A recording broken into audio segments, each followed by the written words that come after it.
really good.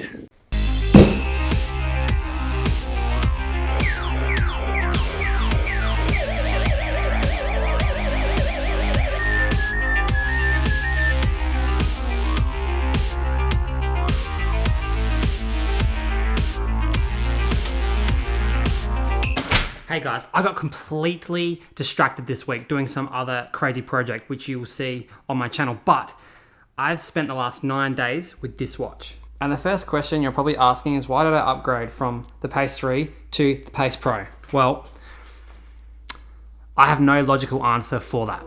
So I've had the Coros Pace 3 for 10 months now. Epic watch, just a pure runner's watch. And I even got rid of my Garmin 955 and completely changed it over to Coros because of this. But now I've gone and got this. And once again, there's not really a logical reason why. I just sometimes can't control myself and I just buy shit.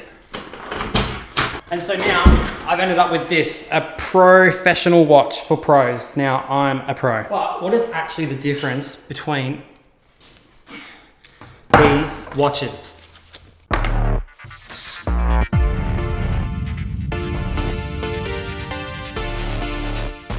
So the Pace 3 comes in at around $400, but that's Australian, so it sounds a lot more than it actually is. The Pace Pro comes in at $600, so you're essentially getting 200 Australian dollars extra of watch, right?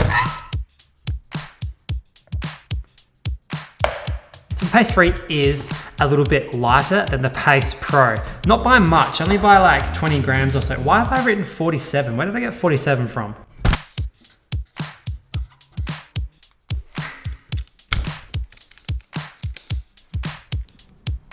Both pretty bright, but I would say that the highlights are probably better on the Pro. As you can see, the Pro is just a little bit fatter. It's also a little bit thicker in diameter. Now this watch design has to be one of the best for ergonomics because like this scroll wheel is epic and I love the band. It makes you realize how annoying it is when you go to something like this with a fixed band. It's so annoying. Like I adjust this 1,000 times throughout the day. Whereas on this, it takes like a couple of minutes to go through all of these latches. Like look how annoying this is to get off.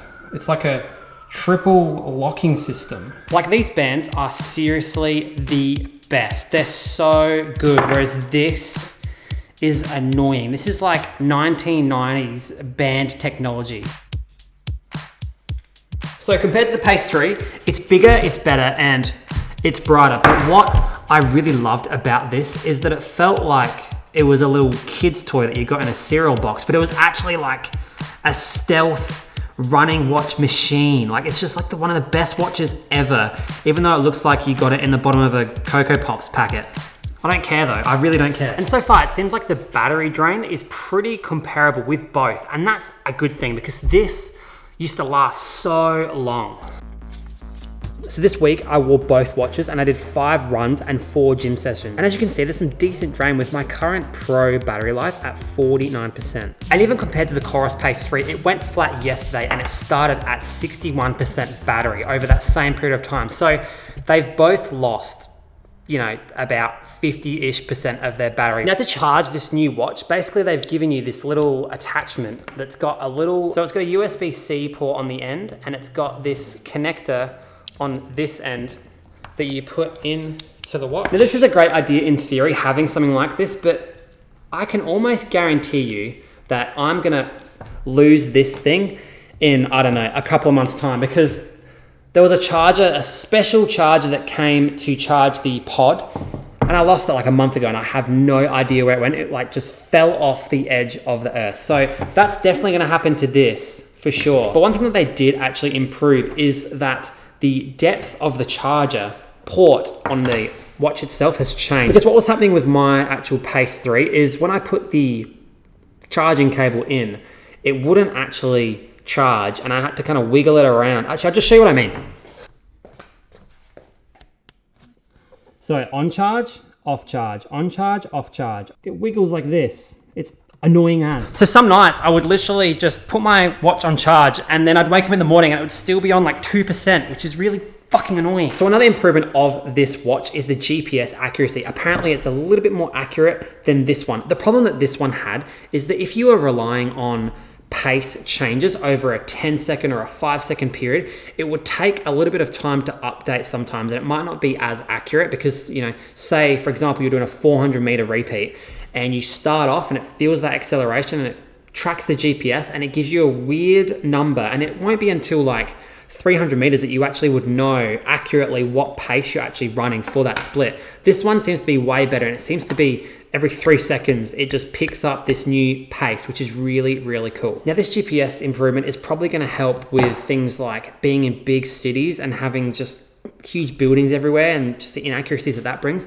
but also being in the middle of nowhere, like on trails or riding your bike or something. There was a couple of occasions where I was following the map on this watch and the turn off to the next road would be off by like 20 or 30 meters. Luckily, I have eyeballs that actually work and I could see that I was off and I couldn't just turn into a fence, but still a little bit inaccurate, and this is definitely better. So basically this watch is really good, and this is good plus essentially. There's like a element of diminishing returns with watches now where everything just is the same. You can't continuously just get things better and better because like I don't think I really care at some point once my running is already, you know, accurately tracked and things like that. But there is a dilemma between buying this and buying this, and I'm going to explain to you right now, because you could get a really good deal on this plus a heart rate monitor and a pod for a similar price to this. I'll show you what I mean. Now you could get the Pro for $600, which is a great deal compared to everything else on the market, but you could get, theoretically, this for $400, the Pace. You could get the pod to put on your foot for $140, and you could get the heart rate band to wear to get better and more accurate heart rate data for $150. That is only slightly more than just having the Pace Pro. That is the biggest dilemma, in my opinion.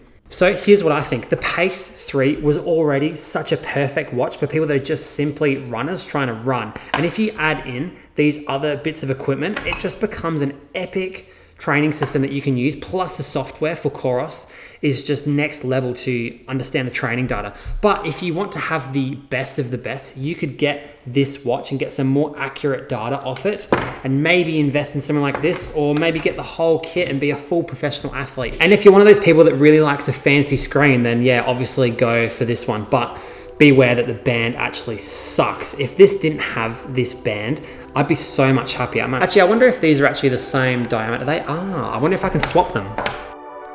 Get out, you fuck.